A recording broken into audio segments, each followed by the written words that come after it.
Hello, everyone, and very warm welcome to Marketing Ecosystem Podcast. My name is Rushana, Dr. Rushana Khusainova, and I'm the host of the podcast. So today I have very special guests. So we have three guests today who are students at the University of Bristol Business School and studying or just graduated from MSc Management. And this team, who called IEDU for education, have won a fantastic and very prestigious and highly competitive event, Elevate Great AI Competition in 2025. So I invited the three of them to come and talk to us and share their experience about entering the competition, competing, coming up with project ideas, all around AI, artificial intelligence, which is, of course, a big, big topic these days in marketing, in business, in society, that really changes the landscape of how we work, how we interact, even how businesses operate, right? So big, big topic. Really looking forward to finding out a little bit more. And so we have here Tuji, Wenjuan, and Yunlin, and Henry, who couldn't attend today, but also part of the team. Thank you so much for coming. So, first question. So, tell us a little bit about the competition. Why did you decide to enter? Oh, thank you, Shana. We just find an email from University Bristol Business School, and in February, and Wenxuan suggested us to join this competition. It's very powerful. It's very interesting competition, and at the first we think this we bring this idea actually came from the quote by the CEO of Elevate Great, and she said, "Every baby born in 2020s is the child of the AI era." So, and this will shape how they develop, interact, and experience the world. We must urgently consider the positives, negatives, risks, and opportunity associated with that.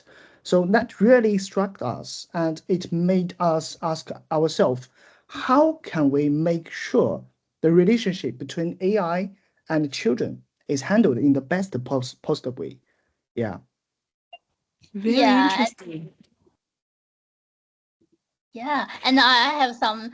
By the way, I think we have this idea because we really inspired by the Elevate Grade competition. I think this competition design is really good. A lot of our idea actually came from the uh, prompts.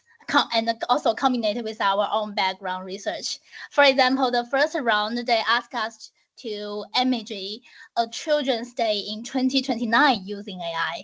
So on this situation, we just wondering what kind of AI could children actually use, and why could they be attractive to it, and what could they look like. So this gave us some space to spot many possible issues. So we went back and did some desk research to looking at the gaps in exciting children's AI surveys. And we also even knows that maybe Princess of Wales is running early childhood initiative in the UK. So we think UK and they show a lot of much society here is care about children's development. Yeah, totally 100%. agree. To me, I think Yeah. I think one of the reason I choose to invite others, the team is very productive and very proactive, which suits perfectly the Bristol culture. So we decide to do something during the year, and either this competition or another one. So this one come up with a very good result, and I think that's basically represented our life in Bristol. And just happened this year. It's awarded the University of AI. So I think that's that's totally what the Bristol students will do and should do. Yeah, very timely. Thank you very much. So just to clarify, did you know each other before you decided to become a team? Were you friends before? We're friends before. Yeah. Aha, Yeah. very nice. Team friendship, cool. All right, so Yunlin, you mentioned about how a day of a child in 2029 will look like, right? Anything scary that came out of that simulation? just to I think. Sorry, please repeat it again. No, that's Let me- fine. I'm just wondering, would the Child's Day in 2029 will be any different to today? Was there anything oh, that, is surprising potentially or very yeah. different? We just imaging like maybe at that time children always can use AI by themselves, maybe cause the AI agency and some ethical problem maybe have been solved a lot, and they can save to use AI by themselves. Maybe AI can be a really practical tools for the children to translate their childish language for their parents. This is like a really great bridge for the early relationship, I think. Yeah, we're already seeing a lot of that, right? I was in a shopping center the other day, and there is a Yeah, child in a buggy. They may not yeah, be even here. They're not walking yet. They're already on their yeah. devices. Yeah, And so I think that is a bit scary to me as a parent as well. But, yeah, Exactly. okay. Exactly. I Yeah. think what you mentioned is very a challenge to us as well, because we are not from the education background, not even mention early years. So when this topic came to us, we did lots of ground research about what children actually do at their age. So and it ends up we just put these puzzles together, and we know those kids cannot even type properly. So that's the one of the interesting we learned. And we went to kindergartens even in Spain and the UK. When we travel, we try to learn how children talk and how they interact with others, like their parents and other people in their life. And the simulation we didn't do much, but we scratched a we stretched a big picture in 5 years. So we try to frame up a ethical AI environment for them, not to propose any software or application to them, because we think those are sufficient. We want to have a strong, solid background to support them to grow, because they are the future. Yeah, I like that to have a real solid foundation before we can then narrow it down to specific apps or tools, Yes, right? Honestly, yeah, wow, you went into kindergartens and observed how children behave. That's amazing. I'm not surprised you won the competition. You put in so much effort and time into this, right? thank you. So, yeah.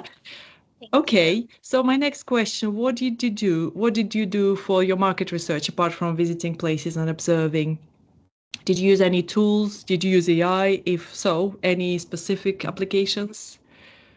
Yeah, we also interviewed a lot of parents and asked them if your child were to interact with AI, what would you most concerned about? So Mhm. they shared a lot of worries. For example, the AI might reduce their children's sense of autonomy or even create addictive behaviors. So these insights were really valuable for us because what none of us has children ourselves. So we knew we had to ground our product design in real parents' perspectives. If we don't have the conditions ourselves, we must active seek them from the outside, right? Yeah. Yeah, that's a power of research, isn't it? You do the research to then have the breadth and width of knowledge and understanding, and especially with your insider information. Excellent. Yeah. All right. Yeah, Okay. Yeah. What did you use to ideate? So when you were brainstorming and deciding on the specifics of your idea, did you just get together and use old style kind of post-it notes and marker pens, or did you use anything else? yeah, just for me, because I responsible for designing the user experience on children's side, and Mhm. I have a lot of inspiration comes from my self reflection. Because I think the different things is I have a younger brother who is maybe younger 16 years than me, so I got to see his whole journey from being a baby to growing up. So I know that parents' expectation and the children's real need don't always match. I think this is a really important point for us to discussion. Yeah, how to keep the children's initiative. So I think it's made me realize that when we research some children giver or some caregiver children or some caregiver marketing research, we have to focus on what parents want, but also what children themselves really need. I think this is the point when we discuss. Indeed. Yeah. And so for anyone, it's so we discuss this in marketing, right? So there's a target audience. Isn't just one target audience. You're not just targeting children with any product of that nature, right? Or service. Yeah. It's the parents as well, and it's understanding both of their needs and concerns and desires and life preferences, right? Yes. Okay, so Wenjuan, why don't you tell me about your product then? So what did you pitch? What did you propose? You mean the final page? That's very Okay, so there are different stages then. So tell me about that. yeah. There are several stages, and all of them mixed up with our timeline with the exam. So it was pretty Oh, exciting and exhausting. So on the day we have to prepare for the school and then the exam. And back home we need to gather around in the library for this competition. And I think if I recall, the first two stages are about writing. So mostly about conduct research, what they just said, and then we come up with a pretty nice deliverable, like I think roughly 50 pages, a PDF, and we come up with these graphics and pictures with children, how they actually using it. We try to present those ideas to those who cannot really talk to us by reading, and it was very challenging. So, and the final pitch, we went to, in Bristol, they have lots of support for startups. So we went to uh, the bank in the Avon Street. There are some incubation center. We talked to those bank managers and those angel investors to learn how to pitch at the beginning. So wonderful. before we thought about like it's gonna be 3 minutes or 60 seconds mostly for in the UK, but this pitch is for 15 minutes and with Q&A. So we kind of did our own adjustments, and also we learned from the television in the UK. There's a famous one, I think it was Dragon Den or something. So Yes, we know a lot to prepare the pitch. Kind of like hook, we have to grab the attention from audience at first 10 seconds, and then we have to come up with storytelling. And we also, most important, we did the rehearsal. And just like Rushana, you provided very helpful and valuable time to us, and also to other professors. We rehearsed a lot, and that made us success. excellent. Yeah. So what was the actual product then you proposed? What was the project? So we try to, so we thought our competitors, they're gonna come up with something fancy, a technology stuff like VR glasses or some watches, or rings nowadays, Mhm. or headphones. But our proposal is a ecosystem.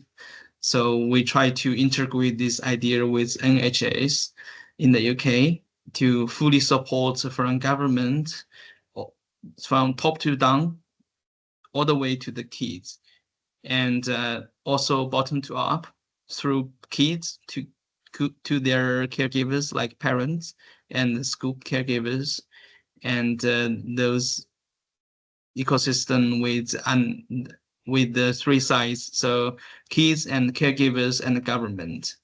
Mhm. And we did lots of privacy design, try to Mhm. keep the keys to be, independent and without any manipulated by the algorithm.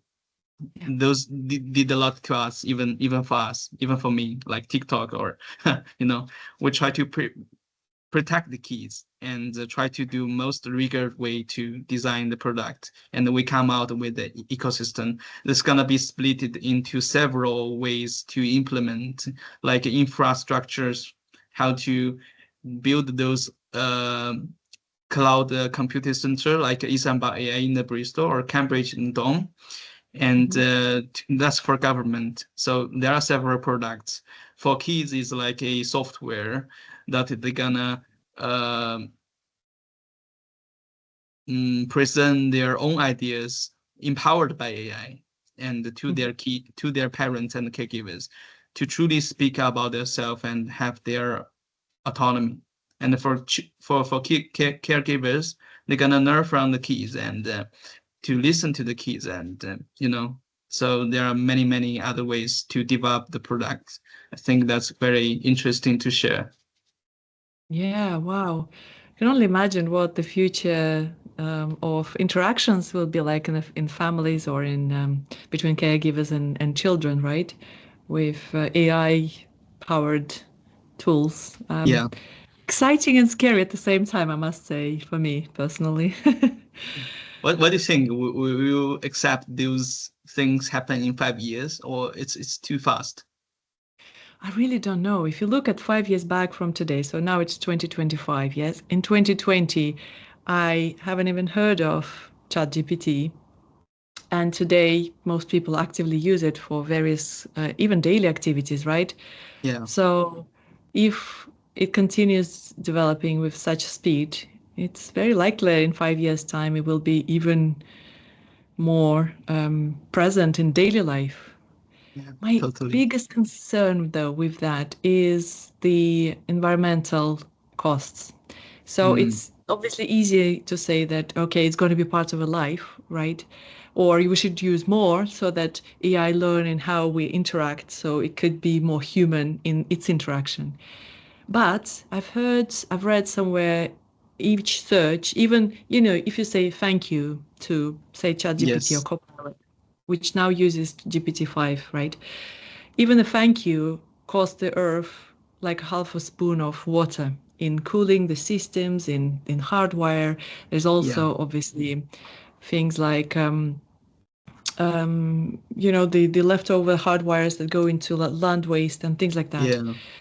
Yeah, I don't know how. It's not obviously solvable at the moment, but It's is still there early any insight? stage. It Yes. is, isn't it? Yeah. Yeah, what is there any insight on the environmental cost of the system and us using the system? We actually, UK, it's the home of AI. So Turing Institute invented the AI, and lots of people in the UK, in the all over the UK, they are highly involved with AI. For example, when we travel from the tram line from Cambridge to London, we met some people in the train. So it happens they are PhD students from the Emperor's, and their study is about how to quantify AI into a smaller size. That means we can compress those computing with the shorter tokens. That means shorter consume of the environment, and many other studies in the Bristol, like people are trying to study how the water is influenced, or the global warming is influenced by these AI computer or cloud servers. So obviously your idea is correct and your sense is correct, and people are trying to people we are already aware about this, but there is very few way we can do it, especially with the capitalize the investment. It's pushing the competition. It's a money burning game nowadays, and and there is no such high advanced method yet to reduce the consumption. I think that's the case for now, Yeah, it is, unfortunately. isn't it? Yeah, first of all, not many people are aware of environmental costs of using AI. And at the same time, indeed, we're pushed to use it. Yes. So it is about finding that balance, isn't it? It's good to more people aware about it, so they have to use it Yeah. unless they need, right? Yeah, yeah. All right. Okay. Well, one thing I've heard, there's a newish AI software called DeepSeek, right? That is more environmentally claimed to be more environmentally friendly. So there are some movements and some new companies that enter the market space that try to be more environmentally friendly. Yeah, still a long way to go, huh? Yeah. Okay, so tell me a little bit about then how you worked as a team. I mean, the reason I'm asking really because as a university student, students view teamwork differently, right? So if you're lucky, clearly your team was very productive and efficient, and you worked very well together, then it could be a fantastic experience, right? But then sometimes if something doesn't work out quite, then teamwork could be really daunting, right? So what made your team work? Chuji, do you have Yeah. insight? Yeah, we have lots of things made our team work well. Yeah. Let me think. We first we have shared vision and mission from the very beginning. We all agreed that IEJU had to be child-centered and responsible. So that will help us always aligned uh, on the social problem we want to solve. Yeah. And number two, I think we have a very diverse background. Our team combined education, AI, policy, and business, right? That mix meant everyone brought something unique. And the differences actually pushed us to be more creative. And thirdly, I think we build an effective communication and decision-making culture. We walked in a shortcut cycles, debate openly, so we almost never wasting energy. We move very quickly. I think finally, we have a strong learning mindset. Whenever we face new technical policy or market challenge, we were quick to observe outside feedbacks and turn it into our own advantage. I think those four things together explain why we could perform as a very well team. Yeah, Fantastic. That's very interesting. You summed up like literally the theories I know of effective teamwork very well. yeah. Yeah, it's really good to know that it worked well in Thank practice as you. well. Oh, It's such a memory when I sat in China right now, when I recall this past few months what we did. Yeah. yeah, Yeah. wow. What an experience. You guys should write maybe a blog piece about this, really, all the takeaways and lessons learned. And thank you for sharing it here as well, using the audio and video channel. Okay, so what's next? What is the next step in the project, in the competition? Is there something that came out of this? So first thing, obviously, you won an award, right? Mhm. So big congratulations. Fantastic for your portfolio, for your career. So what's next after this? Well, for this project, we think we have different roles for everyone. For me, I think I'm very interested in this area about why the how the education and AI can combine with them, because we talked about the children is very important for everyone in every world, every area in this world. So to understand this new technology, how to improve the traditional AI, traditional education is very important. And beside this, I think I'm also curious um, about the business part about this area because it's very very new. It's a very new platform. Yeah, that's for We me. we Yeah. yeah, Chuje is very interesting in those UI, so user interface designing. So I think he did a really great job. So when we thought about to commercialize the project, and in fact the IP is transferred from the beginning when we signed the competition, the contract. So it limited us to cooperate with others, for example the uni or other angel investors.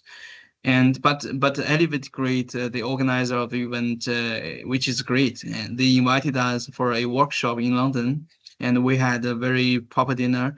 We talk about how we gonna further develop the idea, and they give us a lot of support. We even met some alumni from Bristol who's now working in the industry, like the early years, and lots of unexpected opportunity came up to us. For example, I think just last month, the University of Oxford, from the Reuben College, some researcher came up with us. They have a UKRI funded project, wanted us to write a case study for them to integrate in the curriculum. So we are currently work with them to write the case study. And meanwhile, Elevate Great supported us.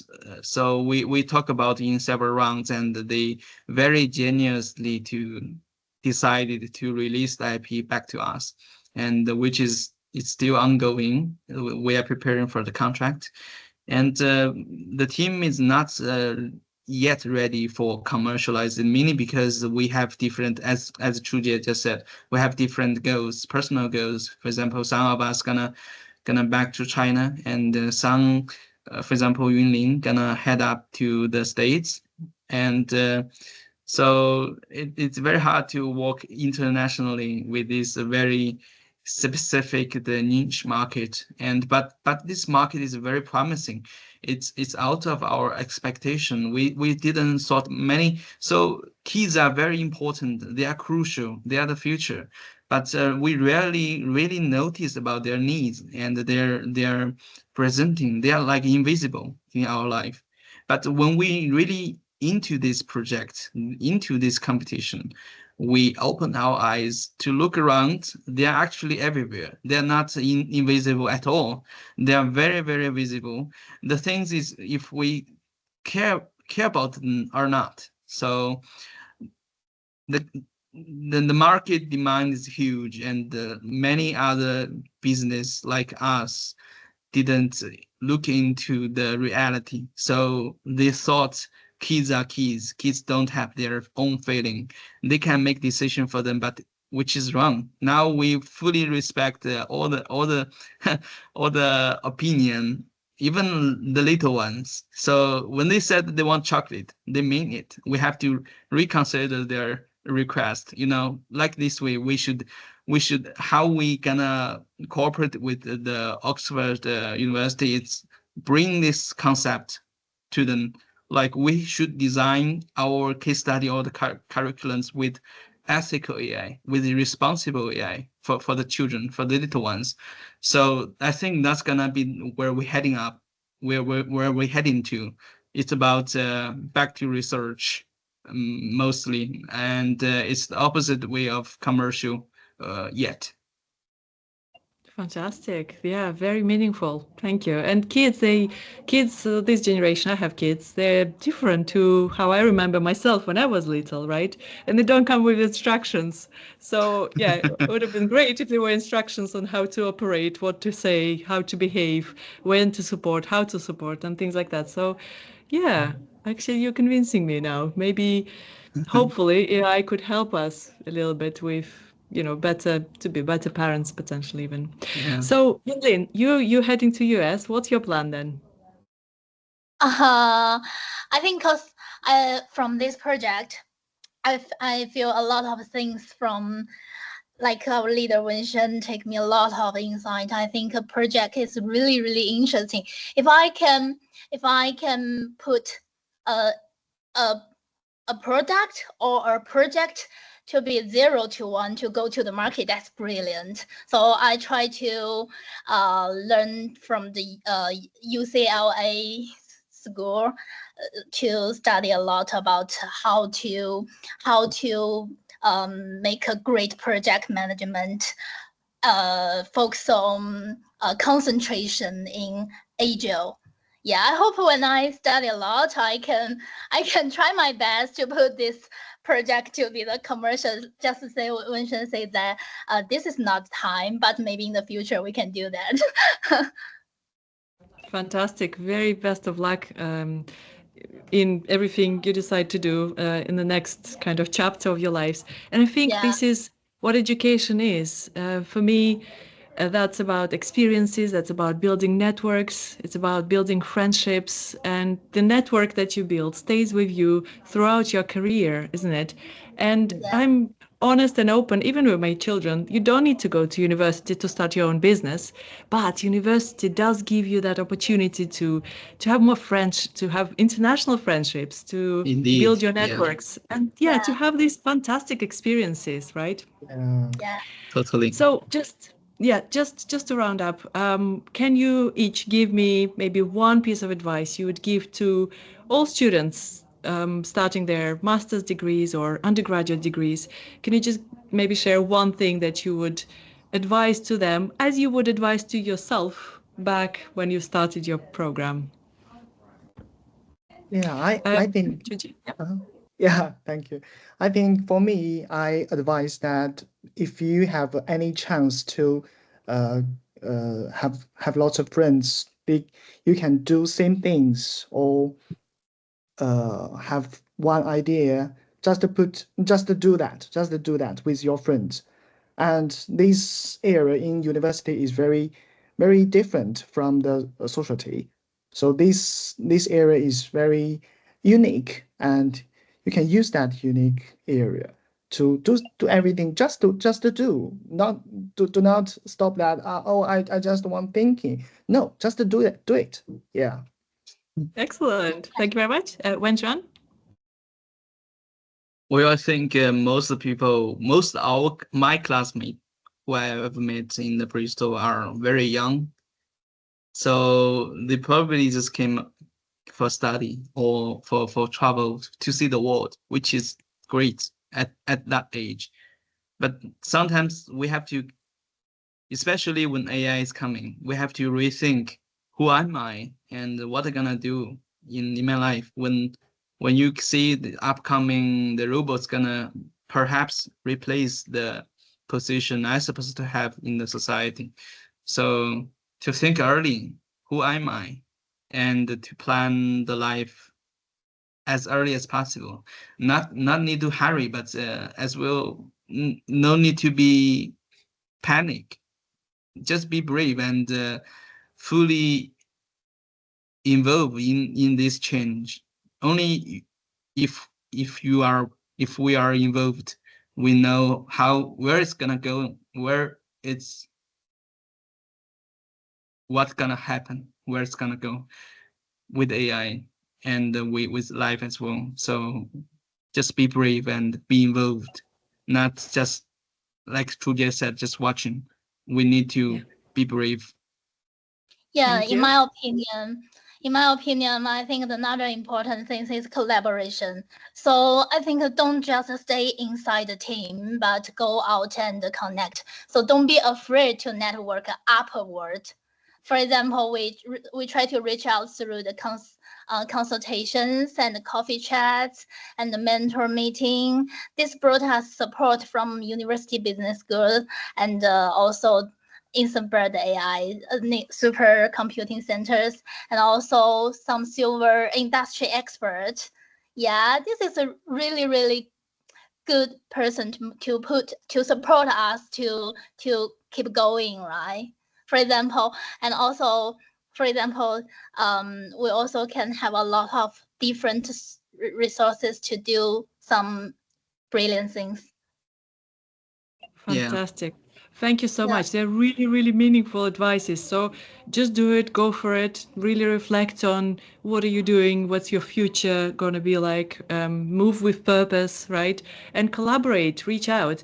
Honestly, when your team reached out to me and I observed you interacting with others, I thought, wow, what a fantastic four, right? You were so proactive. And Thank you. that's what makes a difference, right? It's you taking ownership of your experience in a way, reaching out to others, and as a result, you've met so many helpful teams, people, and collaborations, right? So really, really well done. So Thank you. thank you so much. I really enjoyed our conversation. Wen Zhuan, Chuiji, Yunlin, and Henry, who couldn't be here today. Thank you for sharing your insights. And good luck. Good luck in the future. Thank you so much for coming. Thank you. Thank Thank you. you, Dr. Rushana. Thank you. And also thank you for your support.